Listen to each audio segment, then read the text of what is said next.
Olá, galera. Parte 2 do vídeo, porque meu celular comportou a parte 1 apenas, tá bom? E aí eu fui dar uma olhada no vídeo também e meu cabelo tá fantástico nessa quarentena, né? Eu tô deixando crescer, já que eu não tô saindo. Ai, que só. Senhor. Sacanagem, eu sei, mas é a vida, tá bom? A minha, por enquanto. Bom, dando continuidade, então, de onde a gente parou lá no outro vídeo. Significa, então, quando a gente estabelece todas essas normativas e tudo mais, que o projeto está concluído, terminou, é isso, acabou. Então tá pronto agora, segue a nau. Vamos embora, segue esse barco que tá suave. Não, né? Finalizar o documento não significa que a gente finalizou necessariamente o projeto.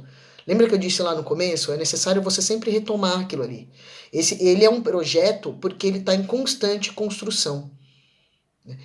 Nós estamos a todo instante construindo esse projeto, vendo se a meta que a gente estabeleceu está de acordo com a maneira como a gente está trabalhando, vendo se a maneira como a gente está trabalhando está fazendo com que a meta seja cumprida, com que os objetivos sejam alcançados, né? No estado, tá? Tendemos a ter replanejamento. No replanejamento a gente costuma dar aquela olhada, lembra que a gente tentou falar disso e deu certo isso aí? Na prefeitura, né, que é onde eu atuo na educação infantil, o projeto fica ali exposto e a gente pode ir dando uma olhada, vendo se deu certo, se deu bom, se não deu, né?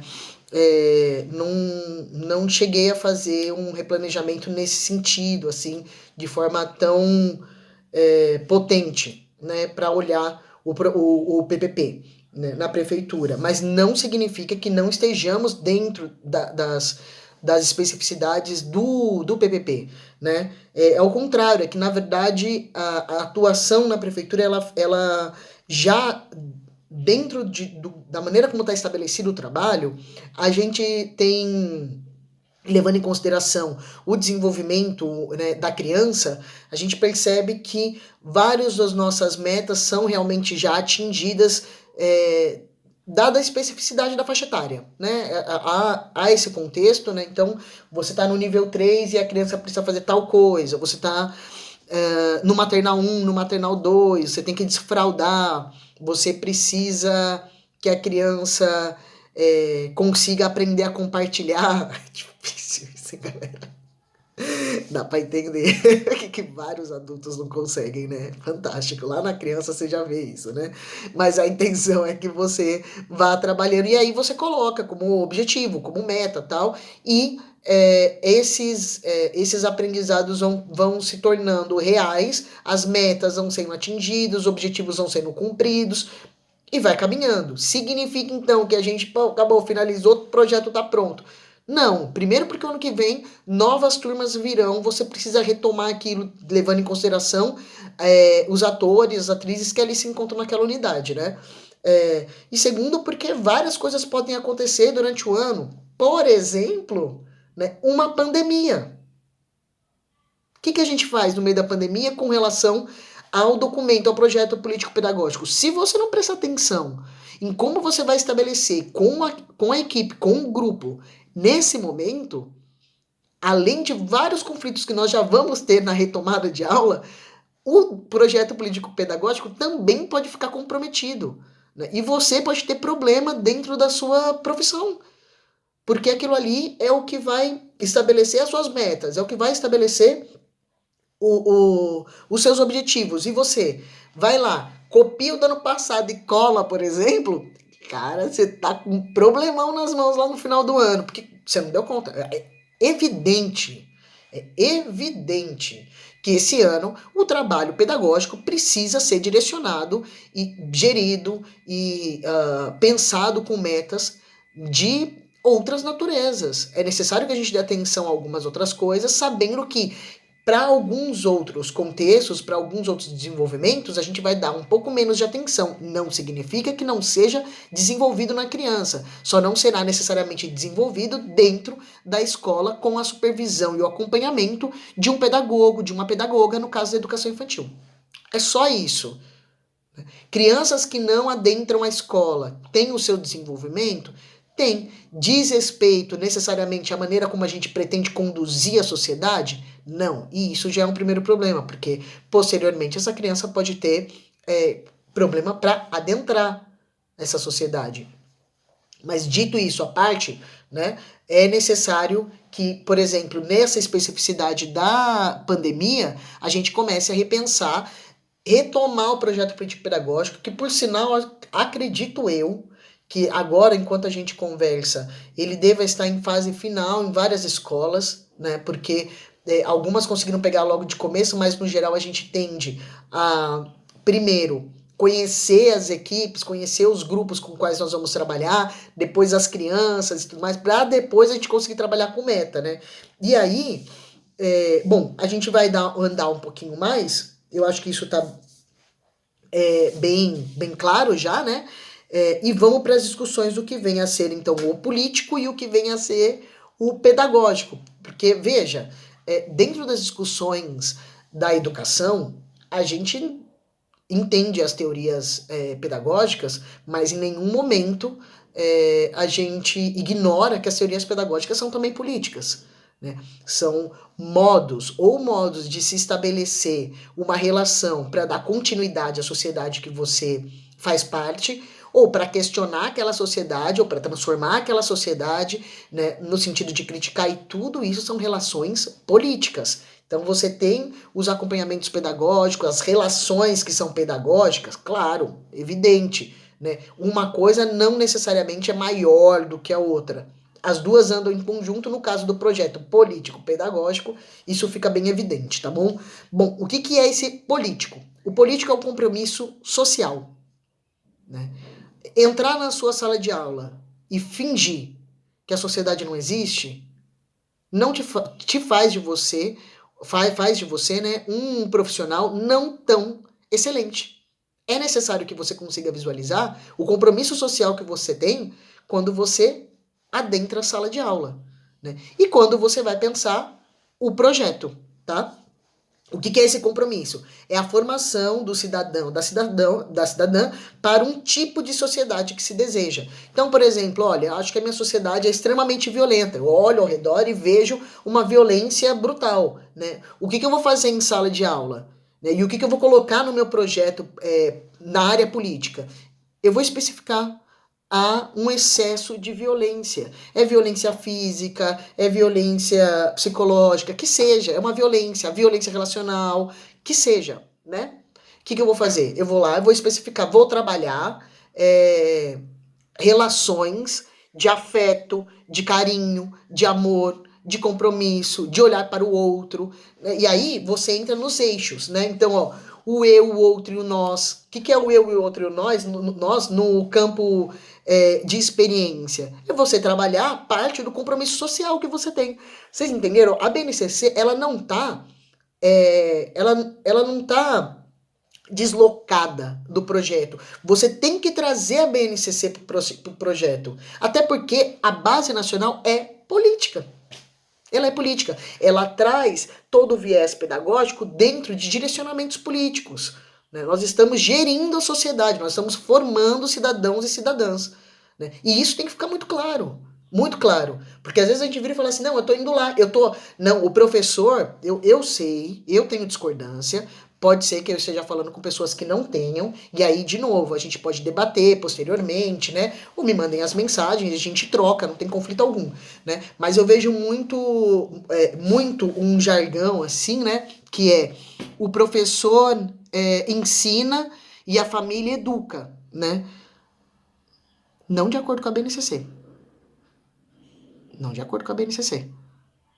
O professor tem que levar em consideração, a professora precisa levar em consideração o meio social daquele estudante, né? O meio familiar daquele estudante, quais são as crenças e tudo mais, mas não no sentido de estabelecer e confirmar o que a família está trazendo, mas inclusive tendo a possibilidade de questionar as verdades que vêm a partir da instituição familiar. Por exemplo, se eu vivo num lar extremamente racista, ou a criança vive num lar extremamente racista, você vai fazer o quê? Você vai concordar com o racismo? E aí? Não, né? Bom, assim espero. Logo, você está questionando as verdades estabelecidas pela outra instituição, que é a família.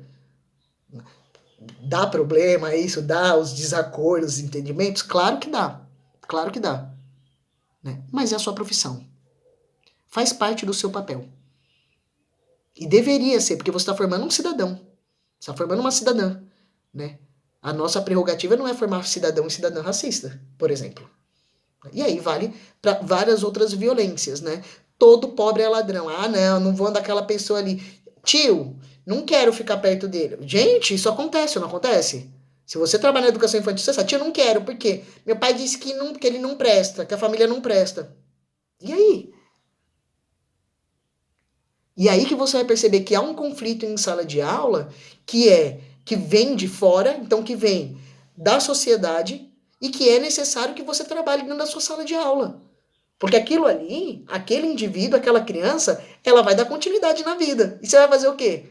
Deixa passar que não é comigo. Eu só ensino, eu não educo. Não, gente. Não. A gente faz parte da sociedade. E o projeto está aí justamente para isso. Viu como é imprescindível? Eu sei que é cansativo. Eu sei que é cansativo. Mas é imprescindível, na hora da formação, na hora da discussão do projeto político-pedagógico, a maior quantidade de pessoas da equipe estarem presentes para debater. Porque a gente sabe as especificidades, a gente sabe as diferenças, as relações que existem dentro da nossa sala de aula. A gente sabe disso. E é importante a gente estar ali para falar, olha, não, eu tenho um problema lá na minha sala de aula, eu tô vendo, né, um problema, né, com relação às relações com racismo, com relações com deficiência, né? A criança que é cadeirante, por exemplo, eu tô vendo que ela tá ficando isolada na brincadeira, né? Eu preciso trabalhar isso daí. Eu preciso dar um jeito de trabalhar isso daí. Ah, eu não fui formado para isso. Corre atrás, parceirão. Atrás. Eu sei a precarização da nossa profissão. Eu sei. É precário mesmo e tende a ser mais precário ainda pelo visto, da maneira como a gente está precisando estabelecer nesse momento. Várias outras empresas educacionais estão fazendo os lobbies imensos, né, para interagir cada vez menos na educação, né? É a nossa realidade. E aí cabe aos projetos a possibilidade de gerir algumas mudanças, tá? Então, dentro do político, nós temos o compromisso social com relação à formação daquele cidadão, daquela cidadã, então daquela criança, né? E aí sim, que tipo de sociedade você espera? Isso precisa ser debatido na unidade, tá bom? Isso precisa ser debatido, por isso que é uma discussão pesada, é uma discussão cansativa, no entanto necessária. E, além do político, o pedagógico. Né? E o que é esse pedagógico? É o que define as ações educativas. Né? Quais serão as ações? Quais serão as ações educativas para isso? Né? Define características necessárias à escola para o cumprimento do seu propósito. Então, por exemplo, na unidade escolar que eu faço parte de EMEI, a gente chegou à conclusão de que seria interessante, em grupo, de que seria interessante trazermos para infantil 1 e 2, né? Então a pré-escola, crianças de 4 a 5 anos e 11 meses, oficinas. E nós bolamos entre os professores e as professoras, e dentro do tempo previsto para cada turma, né? Nós temos turmas integrais e turmas parciais. As turmas integrais começaram oficinas. Oficina de música, oficina de dança, oficina... Você fala, poxa, mas já tá no currículo, né? Tá. Vimos a importância de uma especificidade ali. Temos autonomia, decidimos em grupo e começamos as nossas oficinas. Né? De maneira experimental, colocamos, elas precisam entrar no projeto político-pedagógico. Né? O que ela significa, quais são as situações, o porquê de serem as turmas integrais que realizam as oficinas e não necessariamente as parciais. Tem um motivo pedagógico para isso? Tem. Tem um motivo político para isso? Também. Poxa, uma criança de período integral, né, fica das 8 até as 4h30, 5 horas da tarde na escola. Isso é pedagógico, mas isso também é político. Você está falando do corpo de uma criança que passa esse período inteiro sendo institucionalizado. Lá tem coisa que pode e coisa que não pode. Ah, eu não quero mais fazer isso. Eu quero deitar, quero dormir, eu quero chorar, eu quero gritar, eu quero correr. Se tá numa sala de aula, pode fazer todas essas coisas? Não dá. Não dá. Porque é necessário que aquela criança consiga começar a perceber e olhar para a criança que está ao lado. Se ela grita, se ela corre, se ela quebra, se ela bate, né? Ela não necessariamente está olhando ali, ou o tipo de relação não está agradando. Numa turma de parcial, a gente vê um pouco menos isso. Numa turma de integral, a gente acaba vendo mais, porque aquele corpo cansa rápido. Né? Se cansa rápido para um adulto ficar 8 horas trabalhando, que dirá uma criança ficar dentro da escola com um adulto mandando? Porque a gente pode fazer vários tipos de trabalho, vários tipos de projeto, mas a gente sabe que também a gente tem os nossos limites, a gente sabe. E aí? Tudo isso precisa estar contido de alguma forma num projeto político-pedagógico? Precisa. Nesse caso, as oficinas são pedagógicas. A gente teve que repensar um projeto de escola. Estabeleceu-se outras maneiras, outras formas de atuação para com aquela criança. E aí, esses dois, tanto o político, que é pensar o compromisso social, quanto o pedagógico, que é a definição das ações educativas, eles precisam estar em sintonia. Veja bem, adianta, vamos pegar um exemplo prático, né, com analogias. Adianta você ter um carro, adianta você saber dirigir, entrar no seu carro e não saber para onde você vai? E quais são os caminhos para se chegar naquilo que você pretende, onde você pretende chegar? Pô, eu tenho um carro, eu sei dirigir, eu quero ir até uma praia. Nossa, seria ótimo nesse momento, inclusive. Que praia? Quais caminhos? Quais estradas? Quanto tempo leva? Você entende? Quanto eu gasto de gasolina, né, de combustível? Eu vou ter que parar para comer? Eu tenho que levar roupa? Que tipo de roupa que eu levo? É isso. A escola tá ali. Os atores, as atrizes, as pessoas que compõem aquela escola estão ali. Para quê? Para que tem escola? Qual é o projeto? Qual o motivo de ter escola? A hora que eu pegar o seu documento da sua unidade, eu preciso saber para que ela existe. Eu tenho que pegar aquilo ali e falar, bom, o que eles querem aqui é uma relação com menos violência, e aí eles estão fazendo isso, isso e isso. A quantidade de aluno em sala aqui, volta de 20, 30 alunos. Tá, mas isso aqui é só para infantil 1 e 2, porque os maternais, a creche, eu tô vendo que a creche aqui já tá disposta para dar uma continuidade para o infantil. É isso. É isso que eu preciso. Eu preciso ter tudo isso nesse documento. Só que a linguagem utilizada nesse documento, né, além de ser uma linguagem de fácil acesso, porque ele está aberto à comunidade, ele está aberto à sociedade. A família quer, o pai da criança, a mãe da criança, a tia da criança, responsável pela criança, vir e falar assim, eu quero dar uma olhada no projeto político-pedagógico. Tá aqui. Ele tem que estar à vista. Não tem que estar engavetado. Ele tem que estar à vista. A pessoa vai olhar, né, porque ela faz parte da sociedade. A escola faz parte da sociedade. Você faz parte da sociedade. Somos seres políticos, né? Tem o Aristóteles aí já quebra esse negócio, quebra essa situação logo de cara. Somos seres relacionais políticos. E no fato de nos relacionarmos, somos sociais. Dada essa situação, né, que tipo de sociedade a gente pretende dar sequência, formular, criar, estabelecer, modificar, transformar? Né? Algumas questões vêm nesse sentido, tá bom? Quais valores e aspirações da escola? Essas questões podem nortear a escrita de um projeto político-pedagógico. Se você já faz parte de uma unidade escolar que tem as suas datas, tá enorme mesmo, que tem os seus tempos, já tem 20 anos aquela escola, 15 anos aquela escola, provavelmente, né, você só precisa sempre fazer atualização de dados, né, dados básicos com relação à instituição familiar, né, e com relação às crianças, porque vai haver modificações de criança, né, todo ano. Lembrar que a educação infantil não repete, tá?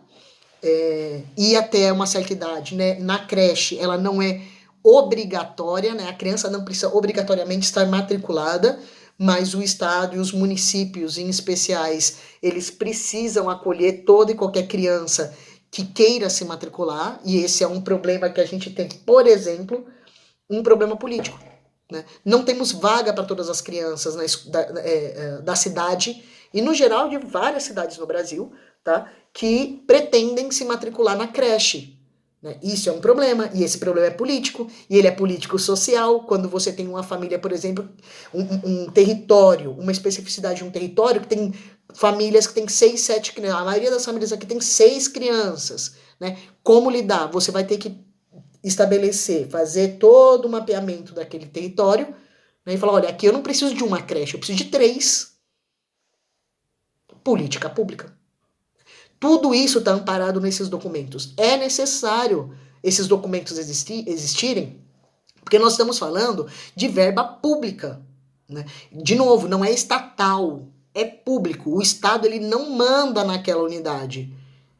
Ele colabora para a manutenção daquela unidade. Né? Com verba, com esses documentos, com a BNCC, o Estado no geral, tá bom? O Estado-nação, né? O Estado-país. E aí sim, né? Os estados especificadamente, depois os municípios, tá? Mas ele não pode chegar lá e falar, eu quero desse jeito. Isso também não é permitido. Você tem que seguir. Ele fala, eu quero que você siga a BNCC, eu quero que você siga tal padrão, porque está dentro dos documentos da cidade. Se você tiver dúvida, se você não concordar, o Conselho Municipal da Educação está aí para fazer o seu papel também.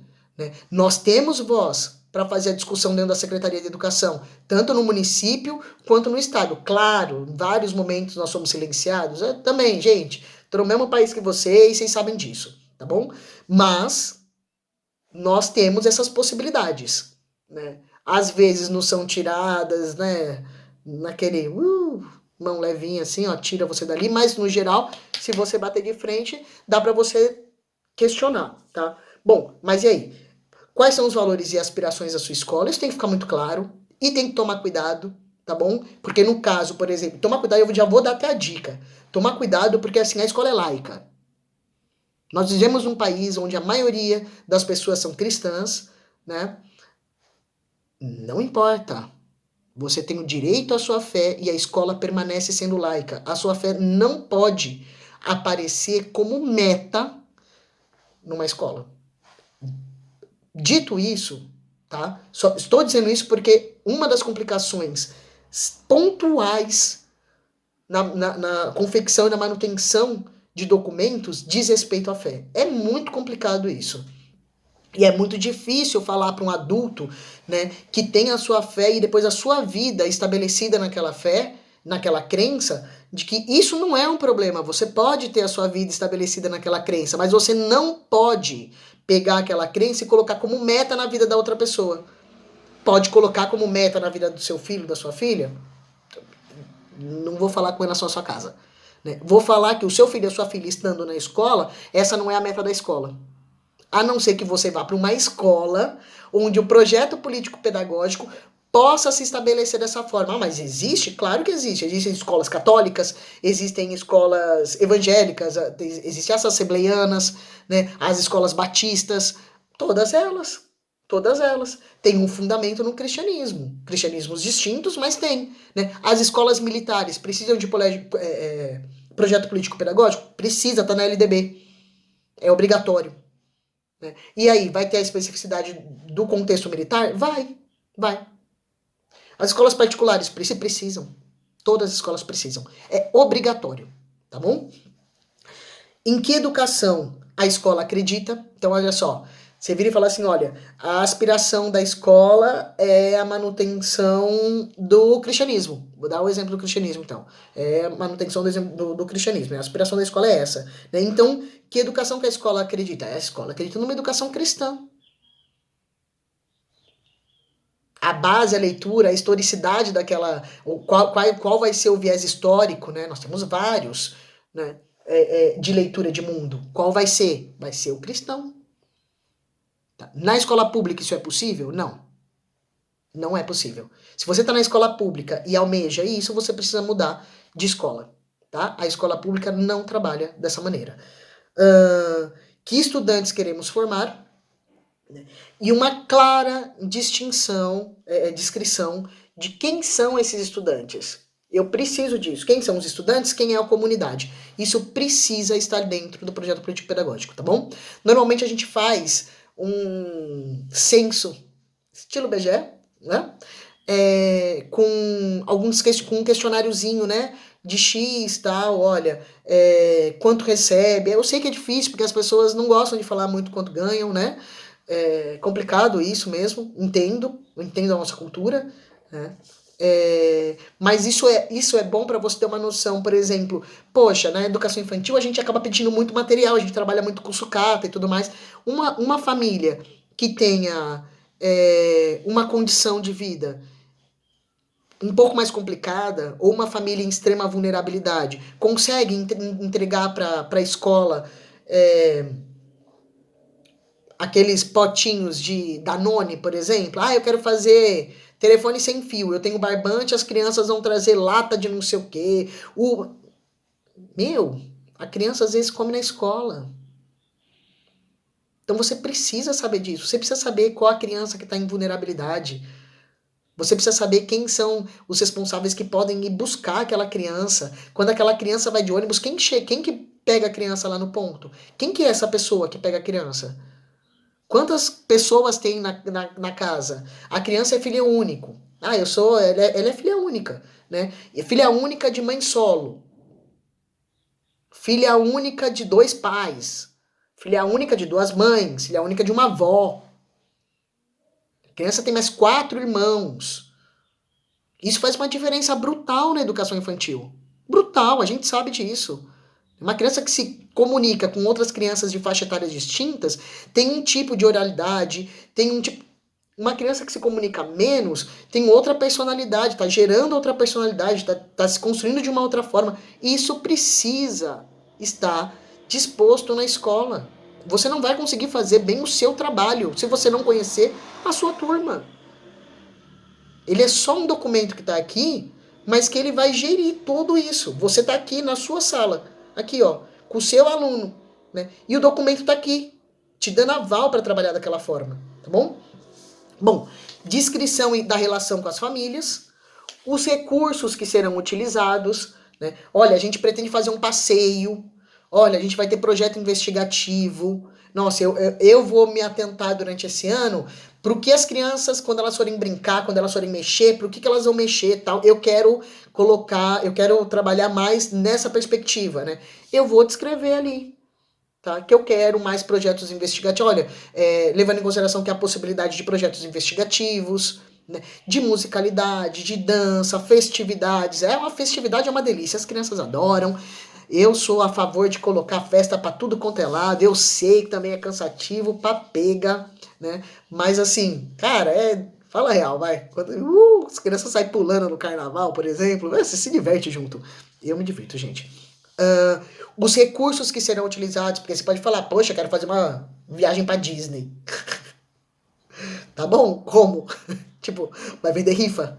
Nós vamos vender rifa, nós vamos dar a possibilidade da APM mexer com dinheiro. Tudo isso precisa estar disposto, por isso a comunidade. Nós estamos falando da administração total da escola, a possibilidade da administração, então da direção, conseguir gerir sabendo o que está gerindo, possibilidade de coordenadores, né, e coordenadoras terem noção de qual é mais ou menos o seu projeto, como você vai caminhar, como a escola vai caminhar e onde você se encaixa nisso, você de poder olhar para a criança e falar, olha, crianças, não, agora, peraí, então vamos tentar desse jeito aqui, dar um direcionamento, cabe ao seu olhar de pedagogo, de pedagoga, esse direcionamento na educação infantil, né? E da criança, que quando retorna para a família, retorna para outra instituição que é responsável por ela, quando ela fala, a pessoa responsável, a família, o pai, a mãe, a avó, que seja, quem estiver ali, né, olhar e falar, ah, tá, é porque a escola tá trabalhando mais ou menos desse jeito, né? Aquela pessoa que está fora da escola, ela tem total direito de saber o que está acontecendo ali dentro. Não porque ela tem direito de olhar a sua aula, mas ela precisa saber como está sendo o andamento, né? Para onde você está caminhando com aquela criança. tá? E isso é muito importante, ainda mais quando a gente fala em educação infantil, porque querendo ou não, gente, Funde 1, Funde 2, ensino médio, né, as crianças já têm uma oralidade melhor, já têm uma autonomia um pouco mais desenvolvida. Na EMF a gente ainda fica de olho primeira, segunda, terceira série, ainda dá aquela olhadinha assim, né? Mas assim, quarta, quinta, quando eles começam a ir pro Funde 2 no sexto ano, né? Essas crianças já têm, não vou falar todas, mas vou falar uma parte considerável, tem a possibilidade do debate, né? Olha, não, foi isso aqui que aconteceu. Ah, mas criança mente, criança isso, criança aquilo. Outro vídeo, outra situação, outra aula, tá? A questão é, a pessoa que é responsável por aquela criança, porque você é responsável quando você está em sala de aula, a responsabilidade é toda sua. Fora da sala de aula, tem um outro responsável ali. Aquele responsável, aquela responsável tem o direito de saber o que está acontecendo. Tem o dever de saber o que está acontecendo.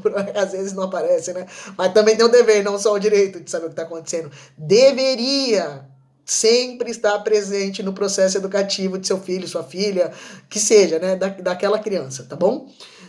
Então, os recursos utilizados para você ter uma noção de como você vai realizar a sua meta, o seu objetivo. Estágio atual dos resultados do processo de aprendizagem, estabelecer prazos, estabelecer as metas, estabelecer diretrizes e expectativas pedagógicas, tá? Apresentar planos de ação. Né? Então, assim, estabelece as diretrizes, as expectativas pedagógicas, né? Para quem, né? Quem e para que, né? Estamos formando aquele indivíduo.